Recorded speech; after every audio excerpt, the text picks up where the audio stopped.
Happy, joyous season, everybody. Welcome to In Focus. I'm Juanita Tautungi. Today we have a musical special for you. Don Amero is joining us today to share some of his favorite songs this time of year and to talk about his career and his love of music. And we want you to join in. If you have a question for Don or have something to share when it comes to this time of the year, we'd love to hear from you. Our phone lines are open. Call us toll-free at 1-877-647-2786. You can also tweet us at APTN InFocus. Use the hashtag Don Amero In Focus to start our show off. Don, welcome. Please play us a song.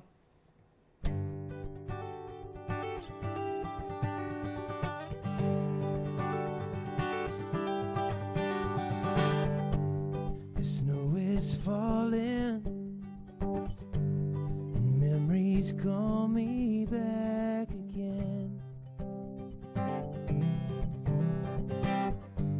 And Christmas is coming and New Year's just around the bend. Well, tonight I am thinking there's only one thing I am missing. Well, all that I want this Christmas, all that I need this year, won't be wrapped in ribbons, won't be hidden beneath the tree. Baby, you are all I need.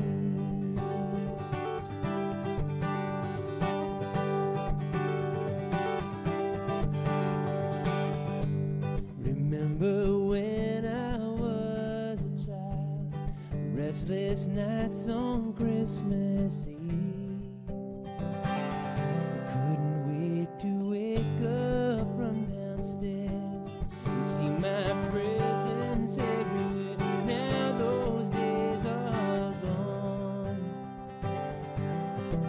Well, tonight I am restless, just waiting for you to come home. Well, all that I want this Christmas, all that I need this year, won't be wrapped in ribbons, won't be hidden beneath the tree. Baby, you're all I need.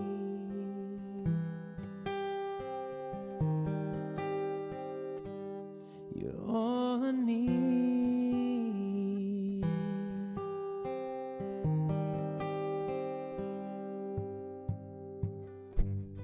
Christmas is coming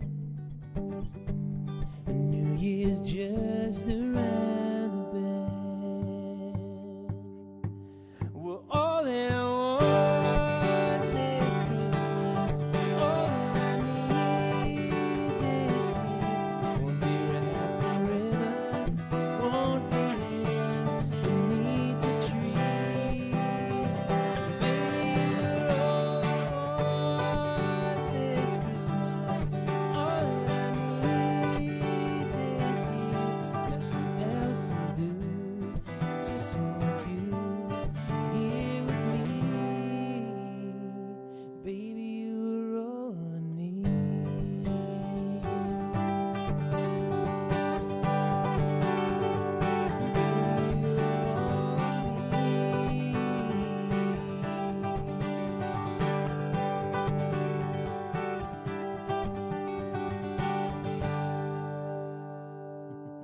Beautiful. What was that song called? All I Need This Christmas, not to be mistaken for Mariah Carey's All I Want This Christmas. So. That was beautiful. Yeah, Thank you thanks. so much for coming in Yeah. today, Don. Pleasure. 5 albums that you have out, a 6th in the works, set to be released next year. You are a 3-time Juno nominee and an 11-time award winner nationally and internationally. Obviously, this is a right career path for you. It's been pretty cool. It's been a great journey. You know, honestly, I what I often say is the awards are a nice, I mean, they're great. I don't want to, say they're a bad thing at all, but it's a nice pat on the back to let you know you're on the right path, like you say. But, the highest honor for me has come in my career when people have written me stories about a song that's, hit them in a certain way, or, a story that I've shared. Sometimes the hard parts of my story that I share really resonate with people and let them know that they're not alone in the troubles that they're going through. And so those stories from them are kind of the highlights of my career. So the awards are great, but there's definitely more to it than that. So very humble. But yeah, well, thanks. When did you realize that, the singing, the performing, playing music, that this is what you want to do with your life? I think it was always sort of in my blood. I come by it pretty honestly. My mom and dad both sort of sang and played. My dad is a great bluegrass player, and my mom still sings, very well. And so for me, it was something I saw them do, and I was like, oh, that'd be really cool to do that as a professional performer. But I was 15 years old, and I liked a girl in high school, junior high, and I was like, how can I get her to notice me? And the play was happening, and they were doing auditions, and so I got up and I sang in front of the whole school, auditioning for the play, only knowing that she would see me for a few seconds and at least notice me and recognize my existence, right? And so lo and behold, I got the lead role of the play that year, and it started me on this path. And it wasn't until kind of later in my 20s when I realized I really, really want to make a go of this. And I worked job to job to job. I actually worked right in the neighborhood here at Portage Place Mall in Winnipeg as a security guard for a while. I worked as a server at Perkins. I worked as flipping burgers at a couple of different places. And then my last sort of real job, I like to say, was hardwood floor installation. And I was 26 years old, and I realized, you know what, I'm waiting for somebody else to hand me an opportunity, and I just jumped in with both feet. And it has never been, an easy walk, but it's been 10 years of just chipping away at this career and making a path that has been a lot of people involved and a lot of hands at work. It's I'm the guy that gets to be in front of the camera, but there's always a lot of people that are behind the scenes helping me do what I do. So yeah. How did you get there then? I think it was. I wish there was an easy answer to that question. I think it was sort of it was 2006. I tried it for Canadian Idol, so they were in town. And I was like, maybe I should go give it a shot. It was Sunday afternoon, and I didn't know what path I was going to take at that point in time. But I thought, well, if I make it somewhere, at least I'll get some recognition, right? And so I ended up getting the golden ticket to Toronto and went there. And wow, what was that like? It's kind of surreal because I looked around the room, and there was amongst those people that did the audition, there's probably 200 that went to the sort of the big Manitoba audition after they whittled it down from the thousands that came in line, and then you're amongst 200 people, and only I think 24 people in Winnipeg got the golden ticket. So now all of a sudden you're like, I can't believe I'm like one of the top 24 in the province. Well, and then they fly us to Toronto, and then every day there's and it was brutal because you're working so hard every day, all day long, singing. And, if you get the axe that night, then you're going home the next day. And so there was 5 days in Toronto, and I made it right up to the final day for the TV show. So this, top 75 in Canada, which was a pretty cool thing in the moment, and especially for a guy that didn't really know what he was going to do with this. And then they cut me. They let me go. And I remember I was devastated. I was like, I looked around the room, and I was like, but I'm a better singer than that person. And the ego, right, gets in the way. And you start thinking, and so that really, really floored me because I was like, thinking that I could sing better than others in the room that made the cut.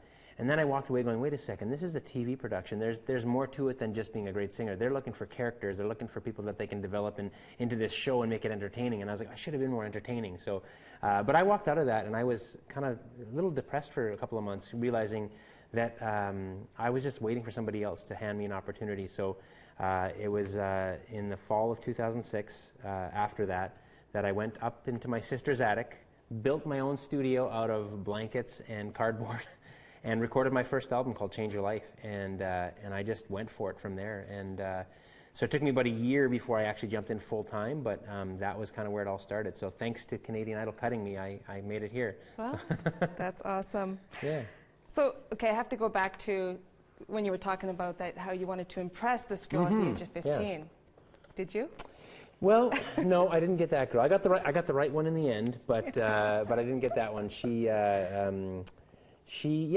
like any young man, it's the love that motivates you to do some crazy things sometimes. And so it was a high school crush that sort of led me led me down the road of music. So Yeah, kinda that's strange. a cute story. So Winnipeg is your home. Yes. And yeah. you grew up in the North End. Yeah, yeah. Now, North that End doesn't Winnipeg, have yeah. the greatest reputation. Yeah, I mean, I think, I mean, when you're dealing, when you're struggling with poverty, and it's a high poverty area, you're dealing with people that are sort of the marginalized, in society, and whenever you have that, you kind of have this melting pot of people that are just sort of idle hands, looking for things to do that they maybe shouldn't be doing, and so those are the hard stories that come out of that. But I think on the other side of it, that you see the most generous and you see the most beautiful people that you'll ever meet, because all they have is relationships. They don't have anything else. They only have each other to lean on. And so I've witnessed a lot of that growing up too. So I mean, I'm always careful to say that all the hard things you hear about in Winnipeg have come from the North End, but some of the most beautiful things that you hear from Winnipeg have probably come from the North End as well. So. And another positive to that is the North End Family Center. Yes, yeah. An organization, a nonprofit organization that you yourself support, and you use your talent and your performances to help raise money for this family center. Tell us about that. Well, so I mean, I always try to think, how can I? Because this is not about me. Like, what I do is not about me. I sometimes have always said you're in the music industry, but more lately I've been like, I think I'm in the healthcare business, really, because I mean my drive in this is that I can make other people's days better through what I have to offer in music, and I believe music is medicine, so that's really what I'm up to. And so I'm often finding out ways, how can I give back greater to the community, and so the North End Family Center, I've been a board member there for the last couple of years, and if you don't know, the North End Family Center is pretty easy to find. You can look it up online, northendfamilycenter.ca. And it's this great organization that's a really humble operation that is literally just a place for people to come at its most basic level, come have a cup of coffee, be warm, and sit on the couch, read a newspaper, and just feel like home. And because a lot of these people, particularly in the North End, don't have that safe space that they can go to and just kind of feel at home. So that's initially what this place is, but also on top of that, it's offering people, dignity, like a place to do laundry, just to say, here, we've got a place you can do a couple of loads of laundry every day. You can have your own phone number there. So if you're applying for jobs and you don't have a phone number at home, you can come and have your own phone number there. You can have access to a computer if you need to make resumes, check with your family and friends on Facebook, whatever.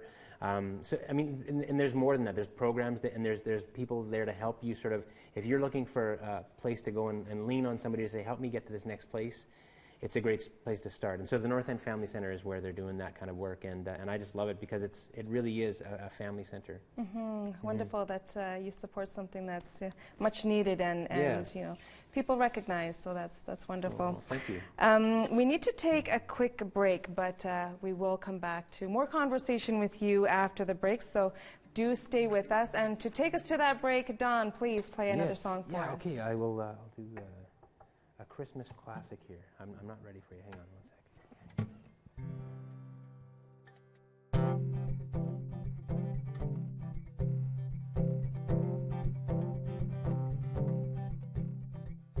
Silent night, holy night, all is calm, all is bright. Round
God, love's pure light, radiant beams from thy holy face.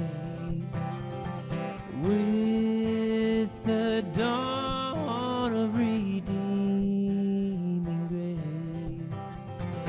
Jesus, Lord, at thy birth, Jesus, Lord, at thy birth.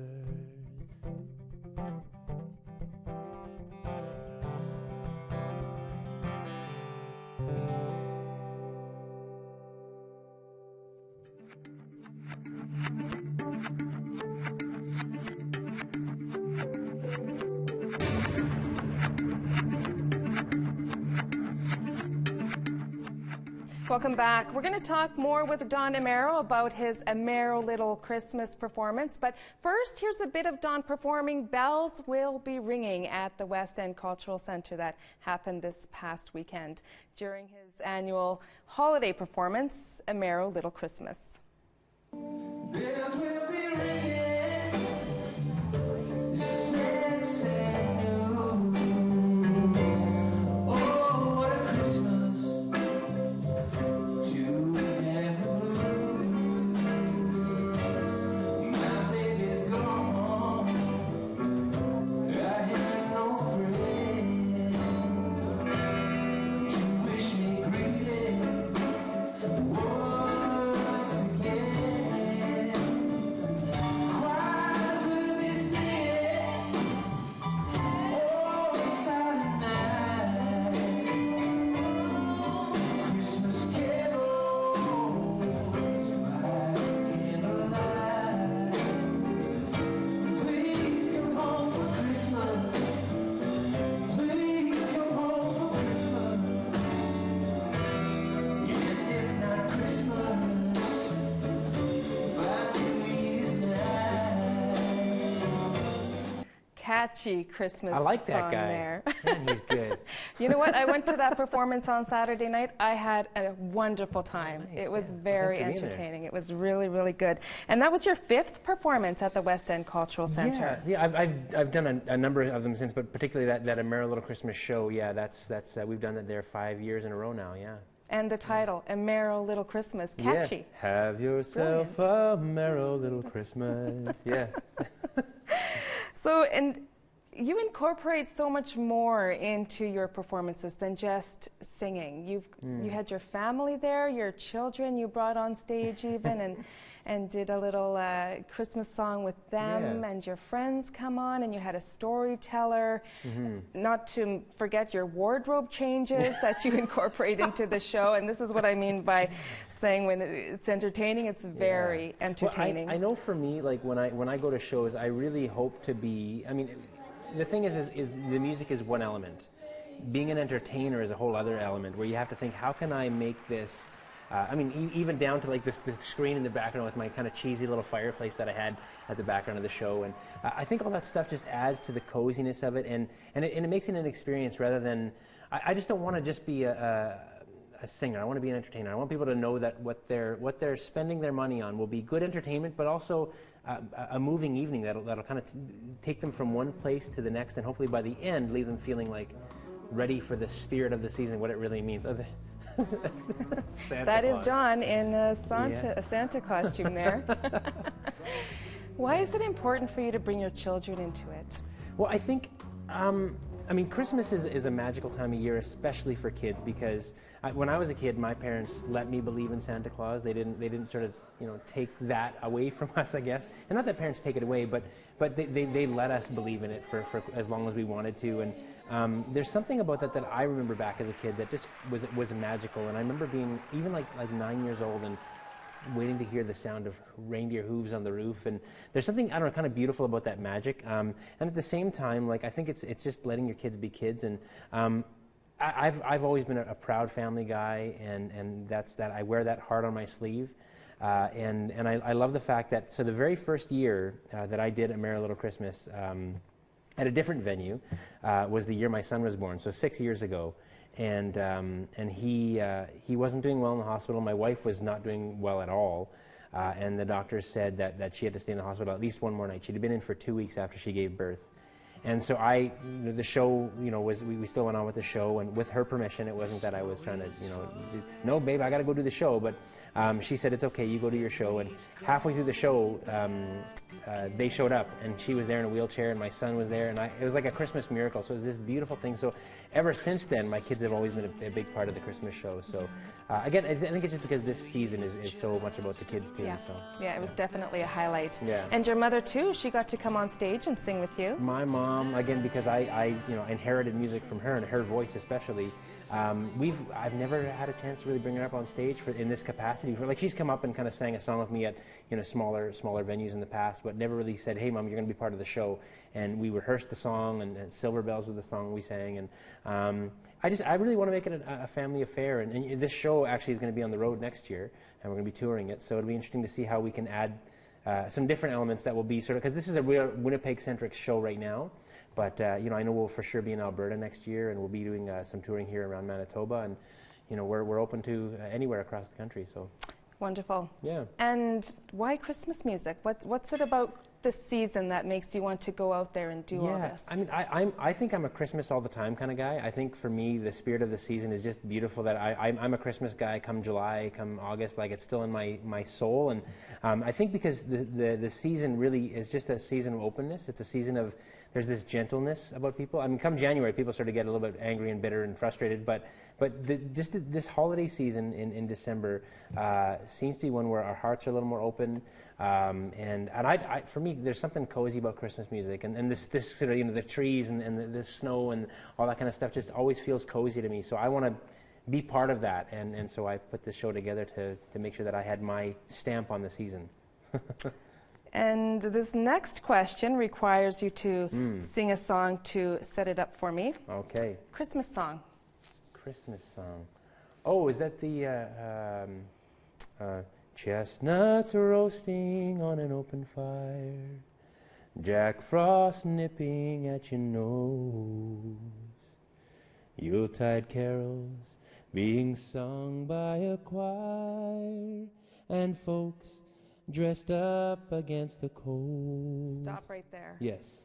Why did you change the lyrics to that line? I heard a laugh on that night, and because I always thought that it was controversial to say dressed up like Eskimos. Like, it just felt like, and it was nothing against the people of the North, but it was just sort of like, for me, I felt like, is that politically incorrect now? And especially with the whole big thing going on with the Edmonton Eskimos, the team there, and I'm just the kind of guy that I'm not a big boat rocker. I don't want to be the guy but maybe in me not saying it, I rock the boat. I'm not sure, but for me, it just felt like it just might. Yeah. But so for me, and I know you're from the North yourself, so maybe I should have looked to the community for some advice before I did that. But that's okay. Yeah. So was it a wrong move? Should I have been dressed up like Eskimos? What do you think? I think so. I think it's always been that. Yeah. So the people of the North don't mind a song, like how do they feel about the Edmonton Eskimos? Well, you've got people on both sides of the table, but there is a lot of people, a lot of Inuit who do support the name Edmonton Eskimos. They're very proud of it. Yeah. Okay. And I'll put it out there too. I think Inuit people are very proud in that song to hear the line there, dressed up like Eskimos. Sing that for us with that line. It's a hard one to get to. Everybody knows a turkey and some mistletoe can help to make the season bright. I went ahead and sang the next verse. Chestnuts roasting on an open fire, Jack Frost nipping at your nose, Yuletide carols being sung by a choir, and folks dressed up like Eskimos. Beautiful. Okay, I love it. We've Keep made the correction here, right here on In Focus. So it will go back to the way that, yes. I'm glad we cleared that up. That's beautiful. Love it. Thank you for that. Now, I'm going to get you to sing another song before we go to break. Sure. Do you want to talk about that song first? Yeah, so this is a song I released last year. I lost my dad last March. It was March 6th, 2016. My dad passed away, 57 years old, far too young. And kind of sudden. We weren't expecting it, and so in that season of my life, and because it was leading up to the holiday season, it occurred to me come the fall time. I was like, well, I had my last Christmas with my dad last year, and so it just kind of was a heavy weight. And me being the kind of artist I am and the person I am, I find therapy through music. So I kind of wrote a song about that being the last Christmas with my dad. But as I said in the show, Amero Little Christmas this past weekend was, my dad. In a way, my dad's parting gift to me was recognizing that we can't let these moments pass us by, because we never know what is around the corner. The people we love, we may not have in the next season. So it's really important to make sure that we just soak in the moments we have. So. That's where this song comes from. So it's called "Don't Let Christmas Pass You By."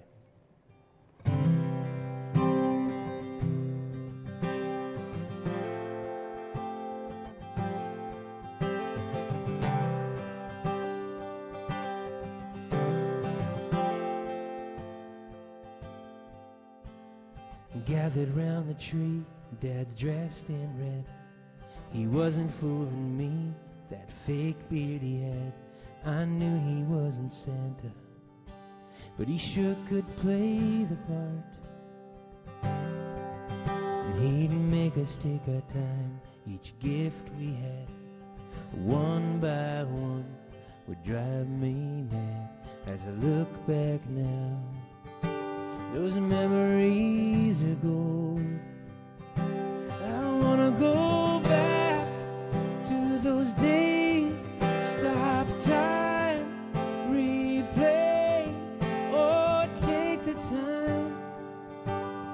I won't let Christmas pass me by. Many years have passed, we still gather round, and he's still Santa with a real beard and grandchildren on his knee. He still can play the part. Well, these kids can be crazy, they always want to play. I swear he don't mind, he's in his favorite place. If home is where the heart is, his family is home. I wanna go back to those days, stop time, replay, or take the time. I won't let Christmas pass me by. Oh, the call came in the spring, said he was gone. My heart sank, I put a brave face on. I knew this day was coming, but nothing could prepare. Last Christmas was the last one with my father there. I wanna go back to those days, stop time, replay, or take the time. Oh, one more day, can't go back to those days, can't stop, replay, or take the time. Don't let Christmas pass you by. Oh, don't let it pass you by. Ooh.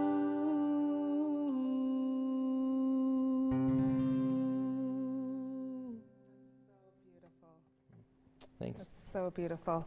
Now, you don't have a Christmas album out, do you? So I do have one that I released a couple years ago. Well, I sort of have one. I sold out of it last year, and I haven't remade it because, and here's the good news, is that we're actually going into a season where we're going to go into the studio again and re-record some of those and actually put a new album out next Christmas. So stay tuned, folks. December 2018, you'll get a brand new Don Amero album. So it's in the works for that one. So we do have one.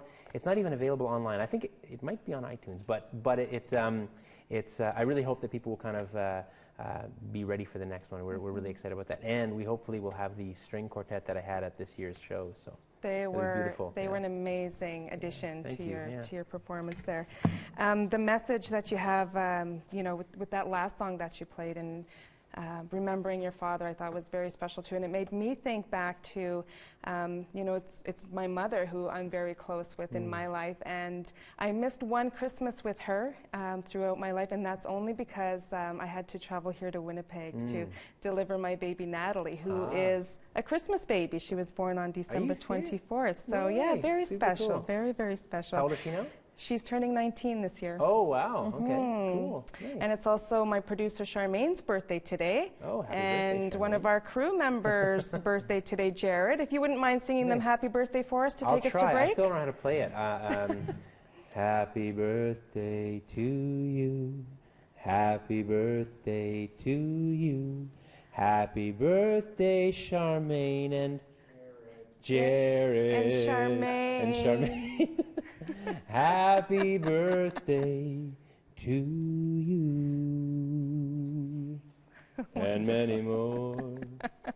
And happy birthday to everyone out there celebrating a birthday today from Don Amero.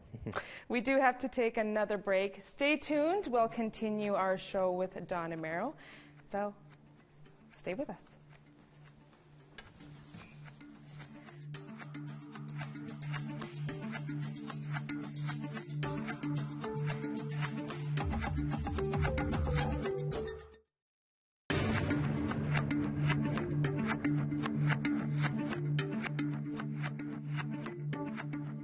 Welcome back. Well, let's go to social media now to hear what some of you are saying. We asked, how do you indigenize the holiday season?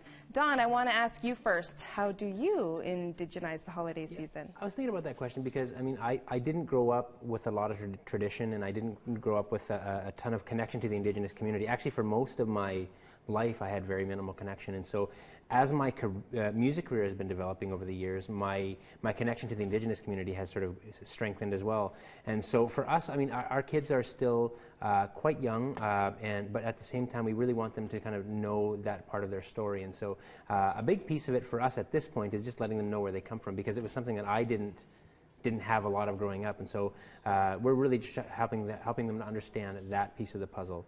Another cool thing is that my son is very intrigued by it already, and so actually when my dad passed away a couple years ago, my son saw a pouch of tobacco at home, and he said, "What's this for?" And I said, "Well, it's something we lay down sometimes when we pray for others."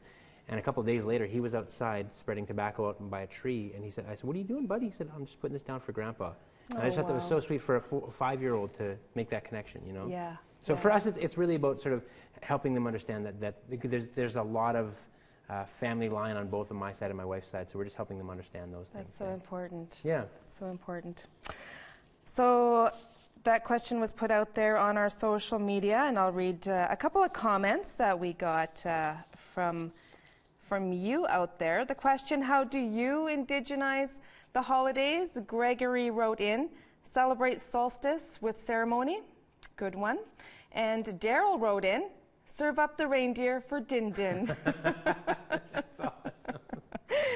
And back home in Nunavut, how we indigenize the holidays is we also incorporate our country food in with our turkey dinner. So we'll have caribou and whale. So yes, for sure, for the Din Din. I've never been up there. I'd like to come up there sometime and just spend some time. And you just might. We might ask you to come up and do some music festivals, because me music up. festivals are a big thing up north. Yeah, for sure. Yeah, I'd love to just have an opportunity to spend some time up there. Yeah. For sure. Well, excited to have you there for sure.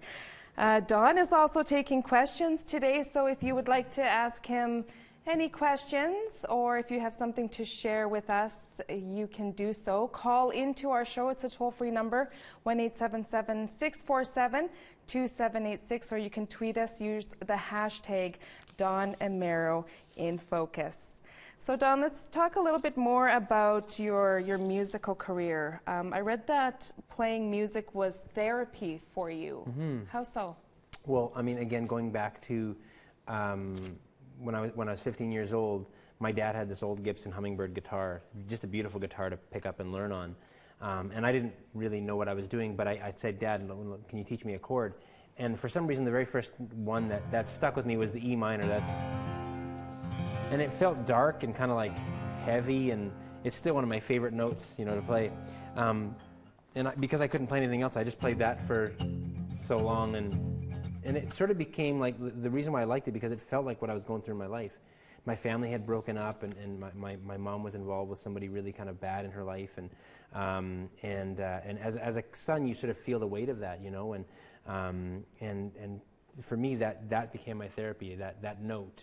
And then you find something that kind of works with it, and you say, Dad, show me another chord that works with this, and then he showed me a C. Right, and then I started writing music, because I was never good enough to play other people's songs, so I would write music, kind of my story to that sort of soundtrack. And then I didn't realize this till I was in my 20s, that I was like, wait a second, that stuff I was singing about was my therapy. It might not have been great songs, but it was like letting some stuff go every time I sing. So for me, I recognized a little later that music got me through some stuff that otherwise I could have ended up down the road of gang life or drugs and alcohol and all those things that so many of my peers were falling into, but my outlet became music. And it's been a good one. I just want to throw in a comment that we got from one of our viewers. Arlene is watching right now, and she writes on Facebook that she really likes your music. Oh, thanks, Arlene. So, cool. Music being a therapy for you, is that still the case today? What is it for you today? Unfortunately, I think when you get to this place in your career, it tends to be a lot more time on emailing and calls and connections and things like that, and I'm not spending nearly as much time writing as I did earlier on in the career. But absolutely, I think for me, my vision when I first started this, and here's the thing I would offer to any young, you know, entrepreneurs, you know, if you're going to get in business, or particularly for me, it was music, obviously. I had to create a mission, a vision statement for what I wanted to do, and my mission was to write music that would encourage and inspire people to do good things for themselves and the world around them.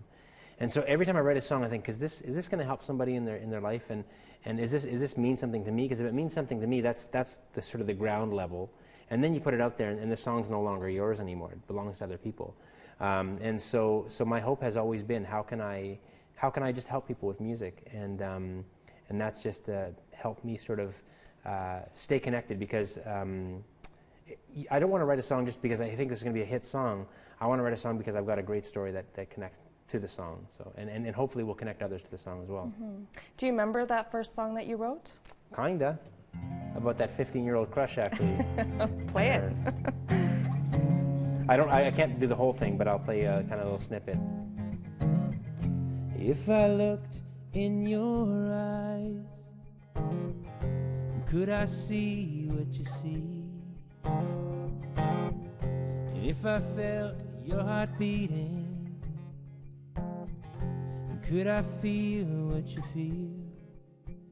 'Cause I want to know what you know, and I want to feel what you feel.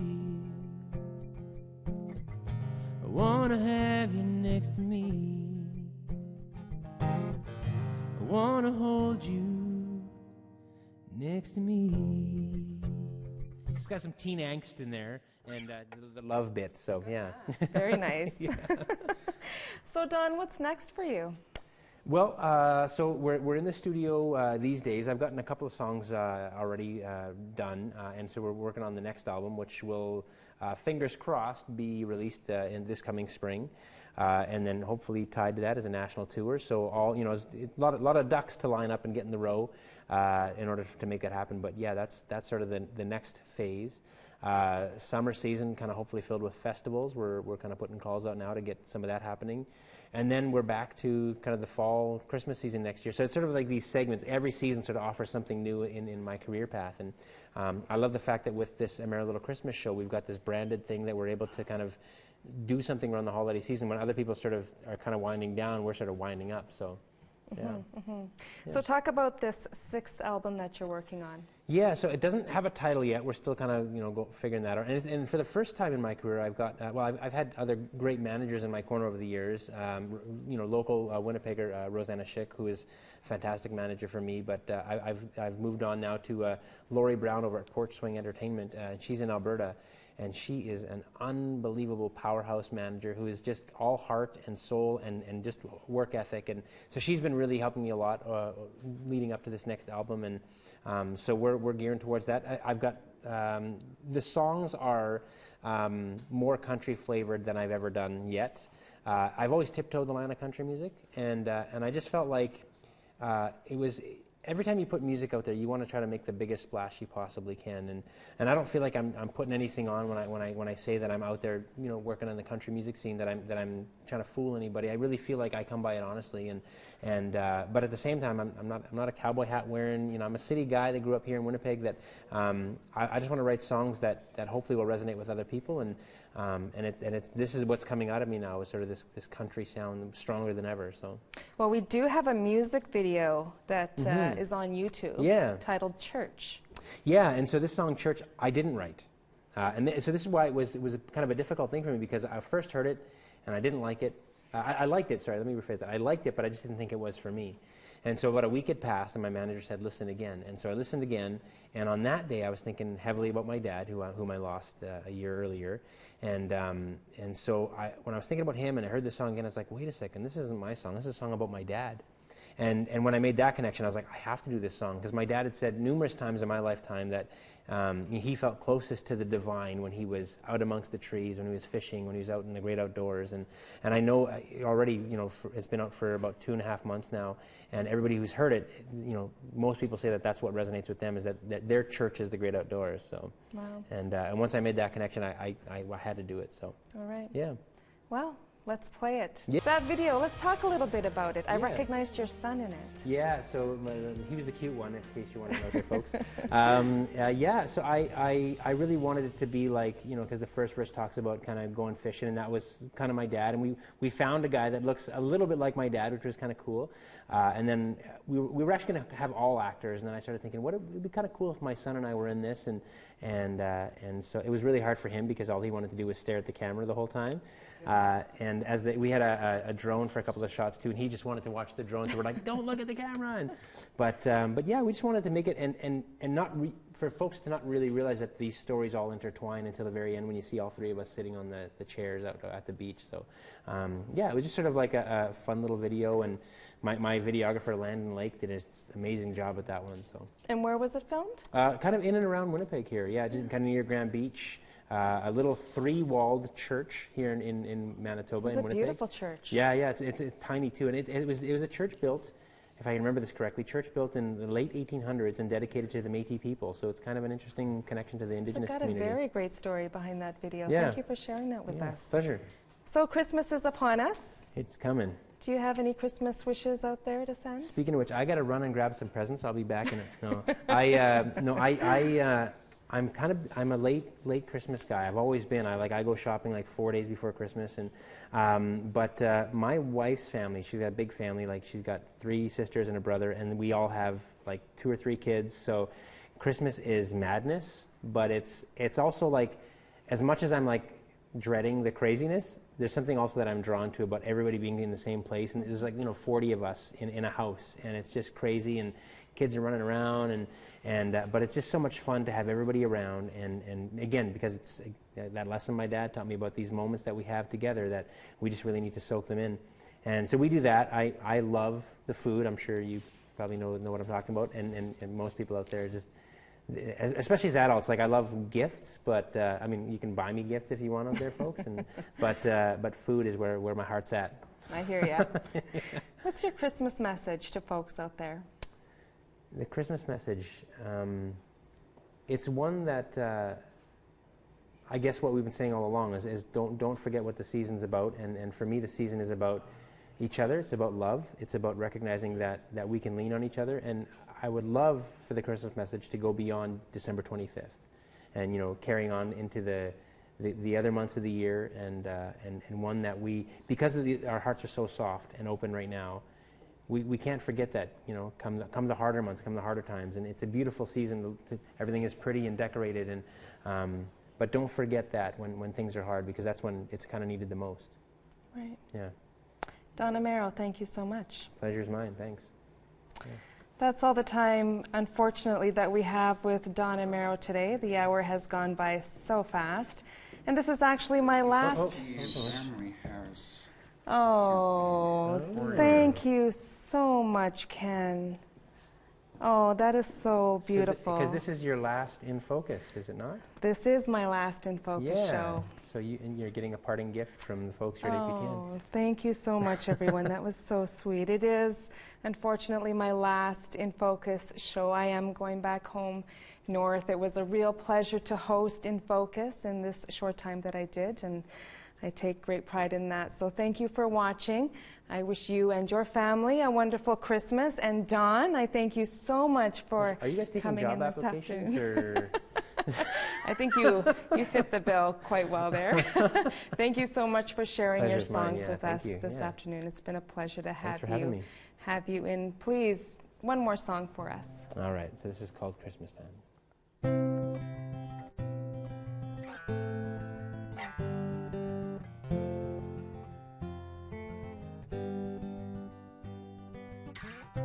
Guess that time of year has come. We celebrate the Father's Son. It's Christmas time. We trim the tree with stars so bright, warming hearts by firelight. It's Christmas time. With joy we take the time to celebrate. Live every moment, don't just wait. Merry Christmas, everyone.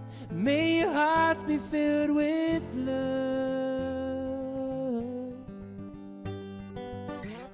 And the excitement's everywhere.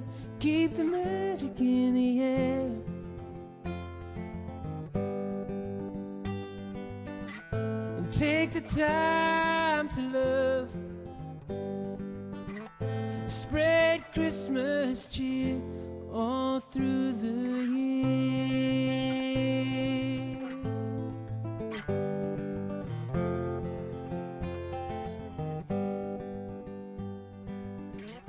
May your wishes all come true. Let no one take the joy from you.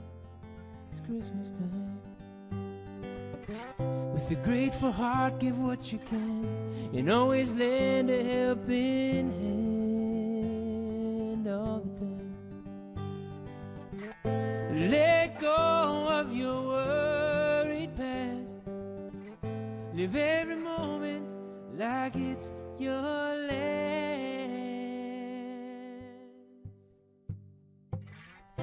Merry Christmas, everyone. May your heart